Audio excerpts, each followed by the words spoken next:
Namaskaromi and welcome everyone to the 9th and final episode in our explorations of the traditions of yoga.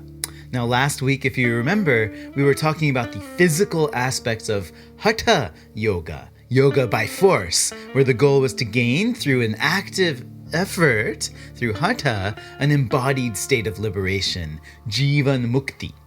Hatha Yoga was also designed to have various physical effects. You could lose your wrinkles, you can get rid of your gray hair, you have health and wellness, you can retain those vital life energies that will enable you to live as long as you want to. So basically, it's not too different from why so many people practice studio-based postural yoga today. And so we can say that Hatha Yoga can be thought of as the single greatest pre-modern precursor to modern global yoga. We also talked about how Hatha Yoga was thought to give supernatural powers, siddhis as they're called. This is like being able to fly, to change your size and shape, to enter other people's bodies, to control zombies, all kinds of things. We talked about how there are 4 main kinds of practices involved in Hatha Yoga. 1 is postures, asana. 2 is holding your breath, kumbhaka pranayama, as it's called. Then there's the cleansing practices, the shatkarma, which help to clean both your physical insides, but also those energy channels, those nadis that are coursing through your subtle body, your sukshma sharira. Finally, there's the mudras, the yogic seals through which a yogi can raise and then lock in the seminal energies, or maybe their kundalini energy up in the cranium. We looked at how these ideas were presented in the canonical text for medieval Hatha Yoga, the 15th century Hatha Pradipika of Swatmarama. Now in Hatha Yoga, we saw there were these 2 distinct paradigms of thinking about what's going on when a yogi's doing practice, how they achieve liberation and gain magic powers. The first model was the Bindu model, where the idea is that you get magic powers and immortality by retaining semen, Bindu. This comes from the ancient renunciant traditions of India, actually, where ascetics were trying to build up a certain kind of heat inside the body and inside the mind by pushing it to its limits, to its extremes. The heat is called tapas, which was thought to burn off karmic bondage and also to gain superhuman powers. The second model is called the kundalini model, which conceptualizes a feminine serpent goddess, the kundalini, that's lying asleep, dormant in your subtle body at the base of your spine. You use postures, breath control, mudras to awaken the kundalini and raise it up through various energy points in your body, which are called the chakras. And ultimately, it reaches your head and is turned into ambrosia. This is actually the far more prevalent model than the Bindu model. You'll find that people all over the world actually talk about kundalini and the chakras, not only in terms of yoga, but it also becomes a standard part of Western occultism theory. It's blended with ideas with Taoism, Islamic mysticism, many other alternative religiosities, maybe. Now, all of this business of the subtle body, the kundalini, the chakras, it's all coming from what are called the tantric traditions of India. And so in this segment, I thought we could dig into those mysterious and often very misrepresented secret realms of Tantra and how Tantra informs Hatha Yoga practice. Then in our next segment, I'd like to take a closer look at one particular famous, infamous order of tantric yogis called the Nath Sampradaya, who first were the ones who combined tantric thought and Hatha Yoga practices, especially in that text called the Hatha Pradipika, and they gained great sort of notoriety. They caused great social anxiety in medieval India, in colonial times, and even today. So, our question of the day is, what was Tantra and how did it influence Hatha Yoga? I should say at the start that I'm not a Tantra specialist. Mainly, I'm basing what I'm saying on our readings. Tantra isn't easy to understand. It can often be a rather disturbing topic, actually, since tantric ritual texts frankly talk about transgressive, macabre, violent sexual imagery.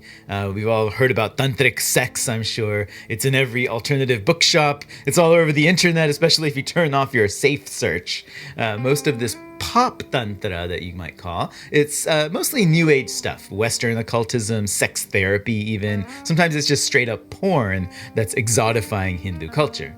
Still, sexual practices are discussed quite openly in pre-modern Sanskrit texts, tantric texts, especially the more esoteric secret rituals. Whether these rites were actually done is a different story. Maybe they were, maybe they're not.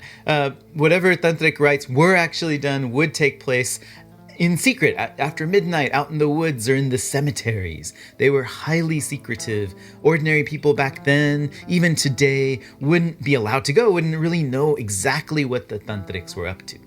Plays, stories, and poetry from medieval India quite regularly make fun of tantric yogis as being drunks or perverts. They portray them to be like evil sorcerers or magicians. Clearly, tantric yogis made mainstream society kind of uncomfortable.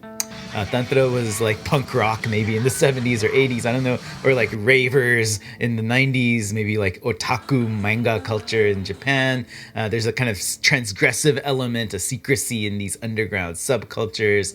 The mainstream looks at them with kind of fear and dread. It's also worth emphasizing that the really extreme stuff that involves sex and death is only really a small portion of tantric practice as a whole. The majority of tantric texts describe simple, innocuous rituals.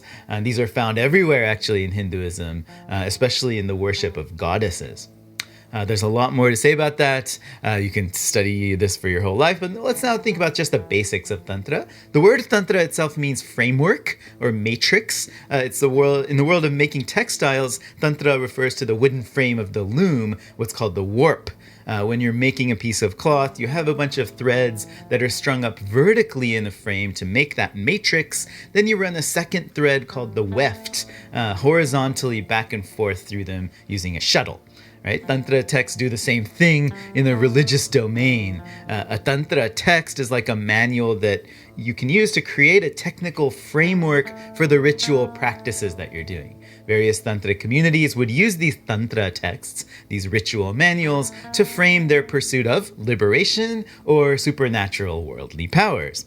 Now, if you remember, the Gita had outlined the yoga of devotion, bhakti, where God is able to free your spirit from karmic bondage and from death if you're devoted to him and have faith in God. If that's so, then the Tantrics say, well, why should we just worship God when we can actually become God?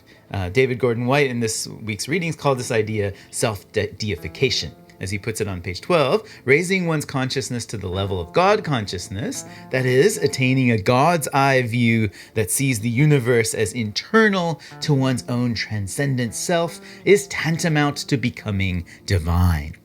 This tantric pursuit of self-deification seems to have started sometime around, 100, 200 CE within groups of renunciant devotees to Shiva, the god of ultimate reproductive and destructive power. Eventually, tantric models and practices were adopted by other Hindu worshippers of Vishnu, Buddhists, Jains. Also, much later, you have Sufis and Sikh engagements with Tantra as well. It got passed around, basically. Tantric Shaivas, they're trying to become Shiva, but they're also trying to change their relationship to their material bodies and the material world to experience that materiality not just as matter, but as pervaded by Shiva's consort, the goddess Uma, Parvati, who's the representation of pure natural or material power. This power is called Shakti. In Tantric thought, Shiva is the transcendent spirit. Shakti is pure natural energy. When they embrace, the union between them produces the whole cosmos. Tantric thought urges the practitioner not to run away from that materiality, not to run away from the body, not to cleanse its impurities away, deny its urges, detangle the spirit from it. Instead, Tantra teaches you to embrace it, embrace everything about your body, including both its pure and impure qualities. This embrace will lead to the development of that God, consciousness, ultimate liberation, power. White explains on page 13 there were two different styles of tantric practice to bring about this embrace. One was exoteric, the other is esoteric. Exoteric means that rituals that everybody knows about. Esoteric means rites that are secret.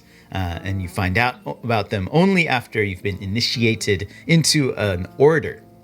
These are sometimes called right-handed tantras versus left-handed tantras. The right-handed exoteric tantric rites involve things like visualizing using diagrams, which are called mandalas, to visualize the union of materiality and spirit in order to achieve that higher state of consciousness. Once you start to notice, actually, you'll see tantric mandalas everywhere.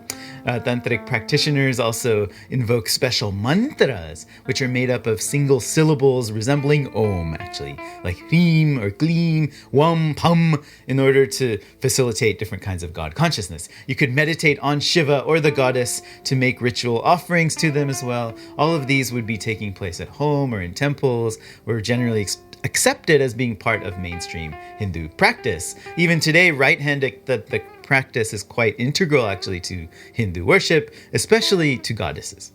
In contrast to the right-handed stuff, the left-handed, more esoteric traditions demanded the real or symbolic consumption of 5 kinds of substances that were normally prohibited in decent mainstream Hindu society: meat, fish, wine, parched grains, sexual intercourse. These practices provided what White calls a fast track to self-deification. The exoteric practices like visualization, mantras, rituals, they were a gradual process.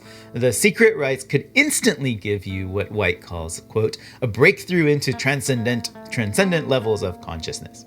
The imagery gets kind of shocking and graphic here, I'm not going to lie. I'll let you read it yourself. If you do find it hard to sort of take, keep in mind that it's not just you. Most mainstream communities in India today, but certainly also back then, would have regarded tantric yogis with a kind of repulsion, disbelief, fascination, but also fear. These weren't normal practices for mainstream Hindus by any means. Anyway, as we wrap up this segment, let's look at the main dimension of Tantra that does get integrated into medieval Hatha Yoga, into mainstream Hindu belief. It's also impacted Buddhism, Jainism, Sikhism, Sufi traditions, the world, really. This is the idea of the subtle body, the Sukshma Deha. As White explains, Tantric thought identifies the practitioner's body with the entire cosmos, the universe, turns the inner body into a kind of inside-out re-spatialization of the outside world. And so he says all of the processes and transformations occurring to his body in the world were now described as occurring to a world inside his body. There are 3 concepts worth remembering here. One is that inside the physical body, inside the stula deha, that you can see, feel, touch, etc., there's a subtle body, a sukshma deha that you can't perceive. Many different channels or nadis flow through this subtle body, like blood vessels flowing through your regular body. Other energies flow through them as well, including one particular form of energy, the kundalini, a female serpent goddess that's said to be coiled at the base of your spine. There's a main channel, which is called the Sushumna Nadi, that goes up the spine into your head. And along that Sushumna, there are several energy centers, chakras, which are convergence points of all the different nadis.